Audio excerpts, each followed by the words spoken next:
మా ప్రభుత్వ విధానాలే నేడు భారీ పెట్టుబడులకు కారణమన్నారు ముఖ్యమంత్రి రేవంత్ రెడ్డి. అంతర్జాతీయ కంపెనీలతో ఒప్పందాలు చేసుకుంటే బీఆర్ఎస్ కడుపుమంట ఎందుకని ప్రశ్నించారు.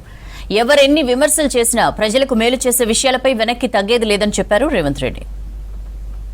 ఈ ఒప్పందాలను మా నుంచి సేకరించడం కాకుండా ఆ సంస్థల నుంచి మీరు క్రాస్ చెక్ చేసుకోండి. నిజంగానే ఈ సంస్థలు మీరు తెలంగాణ రాష్ట్ర ప్రభుత్వంతో ఒప్పందాలు చేసుకున్నారా, భవిష్యత్తులో మీరు తెలంగాణ రాష్ట్రంలో పెట్టుబడులు పెట్టదలుచుకున్నారా అని మీరు కనుక్కోండి. 60,000 కోట్ల రూపాయల ఒప్పందం చేసింది అమెజాన్, 45,000 కోట్ల రూపాయల ఒప్పందం చేసింది సన్ పెట్రోకెమికల్స్. అంటే 1,05,000 కోట్ల పెట్టుబడులు ఈ రెండు సంస్థల గురించి నేను వివరాలు చెప్తున్నా. మిగతా ఇన్ డీటెయిల్ ఇక్కడ ఉన్నది. ఈ సంస్థలన్నిటిని కూడా మీరు పోయి వెరిఫై చేయండి. నిజ నిర్ధారణ కమిటీ వేసుకొని ఇప్పుడు ఈ లిస్ట్ అంతా దాదాపుగా ఎంతమంది సంస్థలతోని, దాదాపుగా 25 సంస్థలతో చేసుకున్న ఒప్పందాలను 25 ఒక 3 28 సంస్థలతో దాదాపుగా చేసుకున్న ఒప్పందాలు అన్నిటిని కూడా ఆ సంస్థల వివరాలు ఎన్ని వేల కోట్ల రూపాయల ఒప్పందాలు వాళ్ళతో చేసుకున్నాం మీకు పూర్తి వివరాలు అందిస్తాము. మీరు పోయి ఆ సంస్థలతో క్రాస్ చెక్ చేసుకోండి. అసలు పెట్టుబడులు వస్తున్నాయంటే మీకు ఒకవేళ సంతోషం వ్యక్తం చేయడానికి ఇష్టం లేనప్పుడు మౌనంగా ఉండండి. ఈ అక్కసు ఎందుకు, అసూయ ఎందుకు, కడుపులో మంట ఎందుకు? విదేశీ సంస్థలైనా వాళ్ళ దగ్గరున్న సొమ్ము తెలంగాణ రాష్ట్రంలో పెట్టుబడులుగా మార్చి పరిశ్రమలు పెడితే తద్వారా తెలంగాణ రాష్ట్ర ప్రభుత్వానికి పన్నుల రూపంలో ఆదాయం రావాలని, నిరుద్యోగ యువకులకు ఉద్యోగ ఉపాధి అవకాశాలు రావాలనేది మా లక్ష్యం. అందుకోసం మేము అక్కడికి వెళ్ళినాం.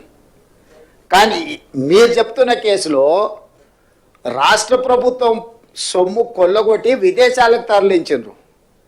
ఇక్కడి డబ్బులు తీసుకెళ్ళి లండన్లో వీళ్ళు పెట్టుబడులు పెట్టారు వీళ్ళ కోసం. మేమేమో ప్రజల కోసం అక్కడి నుంచి పెట్టుబడులు తీసుకొచ్చినాము. వీళ్ళేమో ఇక్కడ ప్రజల సొమ్మును కొల్లగొట్టి విదేశాలలో పెట్టుబడి పెట్టుకున్నారు. ప్రజల సొమ్ము కొల్లగొట్టిన వాళ్ళ మీద కేసులు పెట్టినాం. ప్రజల కోసం సొమ్ములు తీసుకొచ్చి పెట్టుబడులు పెట్టించినందుకు మమ్మల్ని ప్రజలు అభినందిస్తారు. ఈ రెండింటికి ఉన్న తేడా ఇది.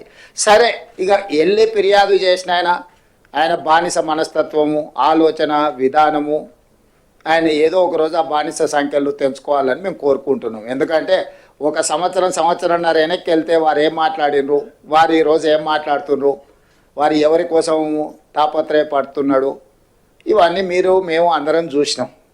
కాబట్టి ఆ విషయాలతో అసలు విషయాన్ని పక్కదారి పట్టించవచ్చని వాళ్ళు ఏమన్నా అనుకున్నా అది వాళ్ళ భ్రమ. వాళ్ళ దుఃఖం అంతా, బాధ అంతా, అసూయ అంతా, కడుపులో కుళ్ళంతా వీళ్ళు ఎక్కడో ఒక దగ్గర విఫలమైపోతారు.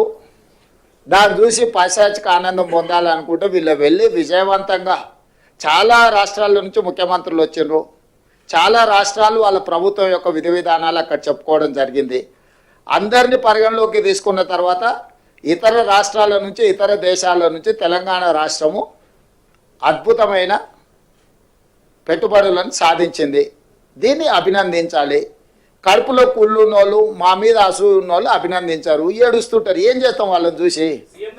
పెళ్లి పిల్లగాని మీదనే ఎక్కువ అటెన్షన్ ఉందనుకో, ఆ పోయినోడు నేనే పెళ్లి పిల్లగాని అయితే బాగుండని, ఎక్కడైనా సావుకు పోయిండు, గొప్ప శవయాత్ర జరుగుతుంది అనుకో, అంటే ఈ శవయాత్ర గొప్ప జరుగుతుంది, నేను శవాన్ని అయితే ఇంకా బాగుంటుండని, అంటే వాళ్ళకి ఎంతసేపు ఉన్న అటెన్షన్ అంతా వాళ్ళ మీదనే ఉండాలని ఒక పిచ్చి ఉంటుంది. ఆ పిచ్చితోని పెళ్లి పోతే పెళ్లి పిల్లగాడు కావాలని, సావుపోతే శవం కావాలని ఇట్లాంటి కోరికలతో కొంతమంది ఉంటారు. ఈ పెట్టుబడులు, ప్రభుత్వము, విధి విధానాలు మేము వెళ్ళి ఆకర్షించి పెట్టుబడులు తేవడంతో అరే వాళ్ళు ఎట్లా ఆకర్షిస్తారు, నేను పోయినప్పుడు ఎవరు రాలేదేంది, ఇప్పుడు వీళ్ళు పోగానే ఇంతమంది వస్తున్నాయింది, ఇన్ని పెట్టుబడులు వస్తున్నాయిందని ఈ అటెన్షన్ సీకింగ్ డిజార్డర్ అనే జబ్బుతోని ఒక ఆయన బాధపడుతుండు, ఇంకొక ఆయనకు మద్దతు ఇస్తుండు.